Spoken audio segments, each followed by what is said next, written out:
કાજુ અને ગાંઠિયાનું સબ્જી છે, મસાલા રોટલો. આ મકાઈના લોટનો હોય કે મકાઈના લોટનું અહીંયા આ જે ભાડલું છે ને સૌથી વધારે લોકો ખાવાનું પ્રિફર કરે છે. રજવાડી સ્ટાઇલ સેવ ટામેટા. ટેક્સચર વાઇઝ નહીં પણ ટેસ્ટ વાઇઝ ની વાત કરીએ. એક્સપેરિમેન્ટ કર્યો છે. પ્લેન ભાડલું જેને કહીએ એને આ રીતે લસણની ચટણી સાથે ખાવામાં આવે છે અને બીજું દહીં સાથે. અને આ રેસ્ટોરન્ટમાં જે મોસ્ટલી સબ્જી જે બને છે ને એ સિંગતેલમાં બને છે. અહીંયાનું એટમોસ્ફિયર બી સારું છે અને સર્વિસ બી ફાસ્ટ છે અને બહુ જ સારું જમવાનું મળે છે. સ્પેશિયલ આલુ ત્યાં છે. એક બે વખત સાંભળેલું હતું કે આ બાજુ મળે છે. વડોદરાથી ને અમદાવાદથી લોકો ફેમિલી કોઈ આવતું હોય તો આપણે એમને રિકમેન્ડ કરી શકાય ને આ પ્લેસ? 100% રિકમેન્ડેશન કરી શકાય. પહેલા જે તેલની અંદર જે તમે ખડા મસાલા નાખ્યા ને એનો ટેસ્ટ ટોટલી બેસી ગયો છે. આ જે મસાલા રોટલા સાથેનું જે કોમ્બિનેશન છે ને આ સબ્જી જોડે એ કે અલગ લેવલનું જ છે. એ તમને બીજા કોઈ રેસ્ટોરન્ટમાં નહીં મળે. લોકો સ્પેશિયલ વડોદરાથી ખાવા માટે આવે છે, લોકો સ્પેશિયલ અમદાવાદથી ખાવા માટે આવે છે ફેમિલી સાથે. 80 થી 85% હોટલમાં પામ ઓઇલ યુઝ થાય છે, રિફાઇન ઓઇલ પણ યુઝ થાય છે સાથે. પણ અમુક જ એવી રેસ્ટોરન્ટ છે કે જ્યાં તમને સિંગતેલમાં દરેક વસ્તુ મળશે.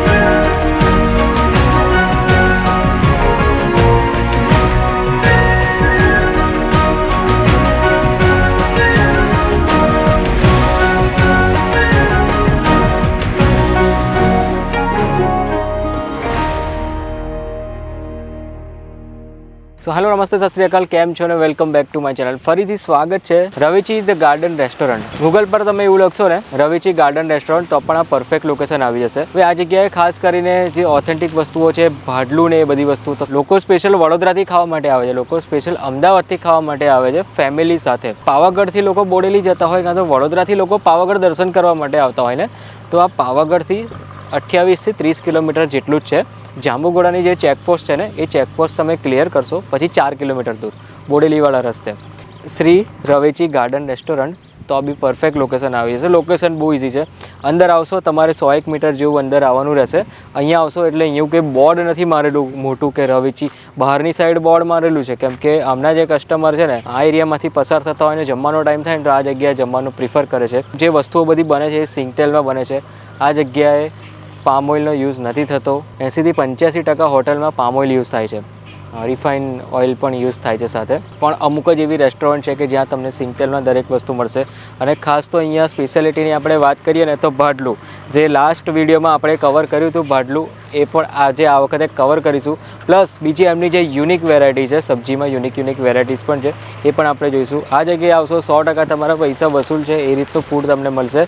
અને અત્યારે તો કેવું છે કે ચોમાસાની સિઝન છે અને ચોમાસાની સિઝનમાં તમે ગ્રીનરી જુઓ, એકદમ નેચરલ એટમોસ્ફિયરમાં. આ એમનું ઇનસાઇડ સિટિંગ છે અને આ બહાર કોટેજ સિટિંગ છે. અને ખાટલા નાખીને જો બેસવું હોય તો વેલ એન્ડ ગુડ, એ તો અવેલેબલ છે જ. ઓકે, તો રવેચી ગાર્ડન રેસ્ટોરન્ટમાંથી અમારી સાથે છે પ્રદીપભાઈ. 2 વર્ષ થઈ ગયા પ્રદીપભાઈ, વિડીયો બનાવ્યો હતો 2 વર્ષ થઈ ગયા. અને ખરેખર રિસ્પોન્સ કેવો રહ્યો તમે જ કહેજો. વેરી જેન્યુઅન, બહુ મજા આવી લોકોને. મજા આવી અને 100% ભાડલું લોકો ખાવા કેટલા બધા લોકો આવે? સ્પેશિયલ વડોદરાથી, સુરતથી, અમદાવાદથી ઘણા લોકો આવ્યા. ઓહ, શું વાત છે. તો ભાડલું તો આમનું હોટ ફેવરેટ છે. અને બીજી અમુક કાઠિયાવાડી સબ્જી છે, એ કાઠિયાવાડી સબ્જીનો ટેસ્ટ તમને બીજા કોઈ રેસ્ટોરન્ટમાં નહીં મળે એવું પ્રદીપભાઈ કહે છે. અને ખરેખર અહીંયાની સબ્જી બહુ યુનિક હોય છે. સબ્જી તો છે જ, બધે મળે જ છે, કાઠિયાવાડી, પંજાબી બધી જ હોટલમાં મળે છે હવે એવું સમજો. પણ આ જગ્યાએ ખાસ તો ટેસ્ટ અને ક્વોલિટી એ 2 વસ્તુ વધારે મેટર કરે છે. જો આ જમવાનું ટેસ્ટ એ તો છે જ, પણ છે ને મૂળ ક્વોલિટી, એને આપણે બી બહુ પ્રાયોરિટી આપીએ. ક્વોલિટી એટલે સિંગતેલ હોવું જોઈએ, લૂઝ મસાલા નહીં, આ બધી વસ્તુમાં બહુ કાળજી રાખીએ. બરાબર છે. હવે આજકાલ જોવા જઈએ ને તો હોટલમાં 90-95% હોટલમાં છે ને એ લોકો રિફાઇન ઓઇલ યુઝ કરે છે અથવા અમુકમાં પામ ઓઇલ યુઝ કરે છે. પોતે પેલું શું કે પ્રોફિટ માર્જિન થોડુંક એ લોકોને વધારવા માટે એ લોકો એવા યુઝ કરતા હોય છે. પણ આ જગ્યાએ પ્રોપર સિંગતેલ યુઝ થાય છે. મારા પપ્પાનું એક સ્લોગન છે, ચીપ ઇઝ એક્સપેન્સિવ. સસ્તું મોંઘું પડે. અચ્છા. અને એ ખરેખર મેં આપણે ડાયલોગ સાંભળ્યો હતો પપ્પાનો, પણ મેં જ્યારે આ બિઝનેસ રન કર્યો ને ત્યારે એનો અનુભવ બી થયો કે સસ્તી વસ્તુ મેટર નથી કરતી. સસ્તી વસ્તુમાં ટેમ્પરરી પ્રોફિટ મળી જાય પણ પછી લોંગ ટાઈમ માટે અમારા ત્યાં અમુક કસ્ટમર એવા છે જે મહિનામાં 3-3, 4-4, 5-5 વાર આવે છે. ઓહો, વીકમાં એક વિઝિટ તો એમની હોય જ. અને બીજું કે કસ્ટમર ક્યાંથી આવે છે? વડોદરાથી તો વડોદરા છે, અમદાવાદ છે, ગોગંબા છે. ગોગંબાથી 2-4 ફેમિલી તો એવી છે ને કે વાત જવા દો. મહિનામાં 2 થી 3 વિઝિટ ફાઇનલ. ઇવન પાવાગઢ માછીમાંથી બી મોટા ગ્રુપ આવે. અહીંયા હાલોલ તો અમારું એવું માનો અમે બોડેલી ને હાલોલ અમારા માટે એક જ છે. આજે હાલોલ આપણે અહીંયાથી 35-40 કિલોમીટર છે, પણ તે બી પબ્લિક ત્યાંથી અહીંયા આવતા બહુ ચિંતા નથી કરતી. તો આ જે હોટલ છે બોડેલીમાં કહેવાય, એટલે કે છોટાઉદેપુર જિલ્લામાં કહેવાય કે પછી આ એમ છે ને પંચમહાલમાં છે. હા, મેઇન હાઈવેથી આપણે જાંબુગોડાથી માનો ને 3.5 કિલોમીટર બોડેલી તરફ. બરાબર છે. અમે આજે જ એક વસ્તુ ટ્રાય કરતા હતા, સેવ ટામેટા. જો કેઝ્યુઅલી હોય છે ને, પણ એમાં છે ને એક ટેસ્ટ બર્ડની નવો એક્સપિરિયન્સ મળે ને, એનામાં તો ટ્રાય કરીએ છીએ, મેન્યુમાં નથી. ઓકે. અને આજે જ કરતા હતા તમે ટેસ્ટ એક્સપ્લેન કરીશું આપણે એમનું. અને એની સાથે પનીર દો પ્યાઝા અને 2-4 વસ્તુ. પનીર દો પ્યાઝા. ઓકે. એમાં બેરિસ્તા ને બધું યુઝ કરે તો મજા આવે ખાવાની. આજે ને એક મસાલો બનાવે છે, થોડો અડધી ફ્લેવર આવે, થોડું યુનિક ફ્લેવર આવે. એના માટે આજે ને ઘરે જ બનાવ્યા છે મસાલો. ઓહો, એટલે સિક્રેટ નથી. આ એક મસાલો બનાવ્યો છે મેં, જેમાં આખા ધાણા છે, ખડો મસાલો ને બધો યુઝ કર્યો છે કે એનાથી આખો ફ્લેવર ચેન્જ થઈ જાય. ગરમ મસાલો યુઝ નથી કરતો, આ ખડા મસાલાનો ફ્લેવર. ડુંગળી અને ટામેટાને વ્યવસ્થિત રીતે આમ પેલા સાંતળવાના અંદર. હા, જૈન મળીએ ને, જૈન અને pure Jain, Swaminarayan. Red gravy pure Jain. Okay, જે રેડ ગ્રેવી છે એ પ્યોર Pure જૈન છે. જૈન. પનીરના પીસીસ અહીંયા ટ્રાયેંગલ ટાઈપના છે, જે આપણે તળેલી પેલી ડુંગળી જેને કહીએ એ ઘરે ઘરે બિરયાનીમાં યુઝ કરતા હોય છે. અને ઉપરથી અહીંયા બાજુ છીણેલું હા, પનીર ટેક્સચર માટે. સો ફાઇનલી આપણી પંજાબી સબ્જી રેડી થઈ ગઈ છે, પનીર દો પ્યાઝા. અને ઓઇલ તો જેટલું યુઝ થવાનું એટલું જ થયું છે, એવું નથી કે એક્સ્ટ્રા ઓઇલી કંઈ એવું કંઈક કર્યું હોય, એવું બી નથી. આ સબ્જીનો જે અરોમા તમને આવે એકદમ ફ્રેશ. બહુ જ જબરજસ્ત. કોઈ બી જમવાનું છે ને મજા ક્યારે આવે, જ્યારે તાજું ને ફ્રેશ હોય તો જ. આ જે પંજાબી ગ્રેવીમાં આપણે જે કાજુ અને એ યુઝ થતા હશે ને, તો અત્યારે કાજુનો ભાવ માર્કેટમાં કેટલો ચાલે છે? હમણાં 850-900 મિનિમમ થઈ ગયા. આજની ખરીદી મારી 900ની છે.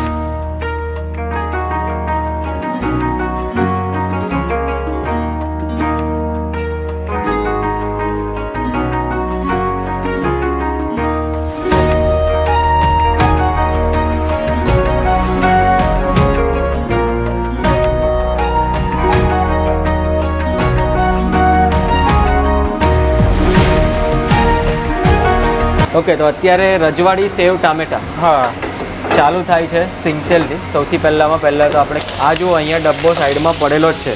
આ જે દેખાય છે ને સિંગતેલ, ગ્રાઉન્ડનટ ઓઇલ. ઓકે, સૌથી પહેલાં ખડા મસાલો. તેલમાં જે બી તમે વસ્તુ પહેલી નાખો ને, એનો એરોમાં લઈ લે. અચ્છા, એનો અરોમા અંદર આખો લઈ લે. આ એક ખાસિયત છે. એટલે આ જે ખડો મસાલા કે ને, એનો આખો અરોમા એના તેલમાં આવી ગયો. ઓહો, અને એ જ ફ્લેવર પછી આખી સબ્જીમાં કન્ટિન્યુ થયું. બરાબર. આ ટ્રાય છે. હોપફુલી અગર બધાને ભાવ્યું ને તો 100% એને મેન્યુમાં ના, જે પણ આ વિડીયો જોઈને આવશે અને જે આ સબ્જી મંગાવશે એમને કંઈક તો સ્પેશિયલ મળશે જ. હા. ઓકે, આ છે આપણા ગાર્લિકની પેસ્ટ ને. હા. જનરલી એક સબ્જી તમારે કેટલા ગ્રામની આશરે? 250 ગ્રામ, 300 ગ્રામ? 300 ગ્રામ ઉપર આવે. 300-350 રફમાં આઈડિયા નથી, પણ 300-350 ગ્રામ તો ખરી જ. એટલે એવું નથી કે 2 જણ માટે તો ઇનફ છે એક સબ્જી. ઇનફ ઘણું. કોઈ 4 જણની ફેમિલી આવી હોય તો 2 સબ્જી બી ઓર્ડર કરે તો બી ક્વોન્ટિટી મોર ધેન ઇનફ છે. અહીંયા મોસ્ટ ઓફ લોકો સ્ટાર્ટર પણ ઓર્ડર કરે છે, જેમ કે ભાડલું છે, ચાઇનીઝમાં બી ઓપ્શન્સ છે. ઓકે, તો અને આપણી ત્રીજી સબ્જી પણ રેડી થઈ ગઈ છે, રજવાડી સ્ટાઇલ સેવ ટામેટા. આ ટેસ્ટ વાઇઝ રજવાડી છે, લુક વાઇઝ રજવાડી નહીં. ના, તમને ટેસ્ટ નવો જ એક ફ્લેવરનો એક્સપિરિયન્સ થશે. ઓકે, આપણે ચાલુ કરીએ. સૌથી પહેલાં તો આ છે ને આપણા કાજુ અને ગાંઠિયાનું સબ્જી છે, પનીર દો પ્યાઝાનું સબ્જી છે. ઉપર જે તળેલી જે ડુંગળી કહીએ ને, ફ્રાય કરેલી, એ નાખેલી છે. અને ટેક્સચર જુઓ પનીરના સબ્જીનું. આ એરિયામાં કિંગ કહેવાય આ ફૂડને. આ છે લસણની ચટણી, જે ઓલવેઝ ઓઇલી જ હોય. ઘણા બધા લોકો ખાવાનું પ્રિફર કરે છે, જેમ કે શિવરાજપુર અને ભાટની જે લસણની ચટણી છે એ સૌથી વધારે બહુ જ ફેમસ, બધા દૂર દૂરથી ખાવા માટે આવે છે. એ આ છે એપેટાઇઝરમાં મોસ્ટલી લોકો આ યુઝ કરતા હોય છે, સેવ ચાટ છે. પછી આ છે લીલી ડુંગળી અને ગાંઠિયાનું શાક. આ તમે જુઓ, લીલી ડુંગળી છે અને ગાંઠિયા છે ને, એકદમ ટેમ્પટિંગ. પછી આ ખાસ આ રોટલો મસાલા રોટલો, આ મકાઈના લોટનો હોય કે મકાઈના લોટનો હોય? ઓકે, અને આની અંદર કેવી રીતે એ ભરેલું? સ્પેશિયલ ચટણી આવે, ચટણીમાં આટો ગુંદાય એનો. ઓકે, અને સિંગ તેલમાં શેકવામાં આવે. બરાબર. અને આ રેસ્ટોરન્ટ હોટ ફેવરેટ ભાડલું કહેવાય છે. બાજરાના લોટનું પણ બને છે, પણ મકાઈના લોટનું અહીંયા આ જે ભાડલું છે ને સૌથી વધારે લોકો ખાવાનું પ્રિફર કરે છે. અને સાથે આ ઠેચા ટાઈપની ચટણી કહી શકીએ, એ છે ને ગ્રીન ચટણી ઠેચા ટાઈપની, એ થોડી સ્પાઇસી હોય છે. ચીઝ ભાડલું મોસ્ટ યુનિક. અને આ બીજું છે પ્લેન ભાડલું. આ પ્લેન ભાડલાને છે ને આ રેડ કલરની જે લસણની ચટણી છે ને એની સાથે ખાવામાં આવે છે. આ તમે જુઓ ટેક્સચર. દહીં સાથે બી બહુ ફાઇન લાગે. દહીં સાથે પણ આ મજા આવે એવું છે. દહીં સાથે બહુ મજા આવે. દહીં આવી ગયું, લસણની ચટણી આવી ગઈ અને ભાડલું આવી ગયું. આ જે કોમ્બિનેશન છે ને તમને માત્ર ને માત્ર અહીંયા જ મળશે. મોસ્ટ યુનિક છે. અને આ આપણા રજવાડી સ્ટાઇલ સેવ ટામેટા. ટેક્સચર વાઇઝ નહીં પણ ટેસ્ટ વાઇઝની વાત કરીએ. એક્સપેરિમેન્ટ કર્યો છો? Yes, first time. તો તમારા રિવ્યુ લઈએ. આ ચીઝ ભાડલું છે અને ભાડલાની જે થિકનેસ છે ને એ પણ બહુ વ્યવસ્થિત છે. પેલા થીન ક્રસ્ટ પિઝા હોય ને એ લેવલની થિકનેસ છે આમાં. વાહ. ઓફકોર્સ ચીઝનો ટેસ્ટ તમને લાગશે 20-30% જેવું. મકાઈના લોટના રોટલાની સાથે ગ્રીન મરચાં અને બીજું અંદર ડુંગળીને એ બધી વસ્તુ કંઈક છે, બહુ જ મસ્ત છે. એટલે આનો જે ટેસ્ટ છે ને ટોટલી એક્સપ્લેન કરવાનો બહુ અઘરો છે. ટેસ્ટ એક્સપ્લેન કરવાનો અઘરો છે પણ ટેસ્ટમાં મજા આવી જાય એવું છે. વધારે પડતું સ્પાઇસી નહીં લાગે, પણ સાથે તમને છે ને આ ગ્રીન ઠેચા ટાઈપની ચટણી આપવામાં આવે છે, એ તમને થોડીક સ્પાઇસી લાગશે. સ્પાઇસી લવર માટે તો ભાડલું છે બધા લોકો, એમ તો બધા જ ખાઈ શકે છે, પણ જે વધારે પડતું સ્પાઇસી કરવું હોય ને એ લોકો માટે ઓપ્શન અવેલેબલ છે. અને આ છે આપણું મસાલા ભાડલું, પ્લેન ભાડલું જેને કહીએ. આ છે દહીં. દહીંની સાથે પણ એને ખાવામાં આવે છે. બહુ જોરદાર. ઉપર જે તમારી આ જે ચટણી છે ને એનો કમાલ કંઈ યુનિક જ છે. એ ટેસ્ટ તો બીજી કોઈ રેસ્ટોરન્ટમાં મને આવ્યો જ નથી એ ટેસ્ટ. યુનિક ને ફ્રેશ વસ્તુ છે ને. અને આ રેસ્ટોરન્ટમાં જે મોસ્ટલી સબ્જી જે બને છે ને એ સિંગતેલમાં બને છે. તો ચાલો આપણે ફાઇનલી ટ્રાય કરીએ હવે મેઇન કોર્સ. એટલે કેવું કે મસાલા પાપડની સાથે લોકો આ પણ મંગાવે છે, સેવ ચાટ પણ મંગાવતા હોય છે. ઓકે, અને હવે આપણે સાથે સબ્જી પણ લઈશું. ડીશ જોતાની સાથે ખરેખર મોંમાં પાણી આવી જાય અને ભૂખ લાગી જાય અલગથી. ચાલુ કરીએ આપણે મસાલા રોટલાથી, જે આમના રજવાડી સ્ટાઇલ સેવ ટામેટા છે ને એ નથી. તમે જે વાત કરી ને 100% સાચી. પહેલાં જે તેલની અંદર જે તમે ખડા મસાલા નાખ્યા ને એનો ટેસ્ટ ટોટલી બેસી ગયો છે અને એનો ટેસ્ટ પહેલાં આવે છે. વઘારમાં જે વસ્તુ આપણે પહેલાં નાખીએ ને એનો ટેસ્ટ પહેલાં આવે. આ જે મસાલા રોટલા સાથેનું જે કોમ્બિનેશન છે ને આ સબ્જી જોડે એ કંઈ અલગ લેવલનું જ છે, એ તમને બીજા કોઈ રેસ્ટોરન્ટમાં નહીં મળે. અને આ જે પરાઠા છે ને 2 પડના પરાઠા છે અને આ પનીરની સબ્જી બહુ જબરદસ્ત. આ કહેવા ખાતર નથી કહેતો, 50-60% તમે એક પ્રીમિયમ રેસ્ટોરન્ટમાં ખાતા હોય એવો અનુભવ થશે અને 20-30% તમે કોઈક ઢાબા સ્ટાઇલમાં કોઈક ઢાબાની સબ્જી મંગાવીને ખાતા હોય ને એ રીતનો ટેસ્ટ. આમાં જે ગ્રેવી છે ને એ તમને પ્રીમિયમ એક્સપિરિયન્સ કરાવશે. અને આમાં જે મસાલો જે યુઝ કરે એ અડધી તમને એવું લાગે કે આ સ્મોકી જે મોસ્ટલી ઢાબા સ્ટાઇલમાં યુઝ થતો હોય ને એ રીતનો. તો પ્રીમિયમ ક્વોલિટીની સબ્જી પણ ઢાબા સ્ટાઇલ ટેસ્ટ. જે બી ફૂડ છે ને એ ક્વોલિટી વાઇઝ હોય છે. અહીંયા કોઈ વસ્તુનો કોઈ સ્ટોરેજ નથી કરવામાં આવતો કે પંજાબી સબ્જી બનાવી કાં તો કાઠિયાવાડી સબ્જી બનાવીને બેનમેરીમાં મૂકી દીધી, એવું જરા બી કરવામાં નથી આવતું. દરેક વસ્તુ અહીંયા ફ્રેશ બને છે. ફૂલ ફેમિલી સાથે આ જગ્યા હાઈલી રિકમેન્ડ છે. અને અત્યારે તો વરસાદની સિઝન છે તો ભાઈ એવું સમજી લો કે 2 વર્ષ પછી ફરીથી વિડીયો બનાવીએ છીએ, છતાં પણ ટેસ્ટ અને ક્વોલિટી બેસ્ટ છે. ભલે સિંગતેલના ભાવ વધી ગયા છે, દરેક વસ્તુના ભાવ વધી ગયા છે, પણ અહીંયા જે ફૂડ મળશે ને તમને, તમે જે પૈસા પે કરશો એ પૂરેપૂરા વસૂલ છે. ચલો તો આ સાથે આપણે ફરીથી મળીએ નવા સિટીમાં, નવા વિડીયોમાં, નવા કન્ટેન્ટ સાથે. ત્યાં સુધી બાય બાય.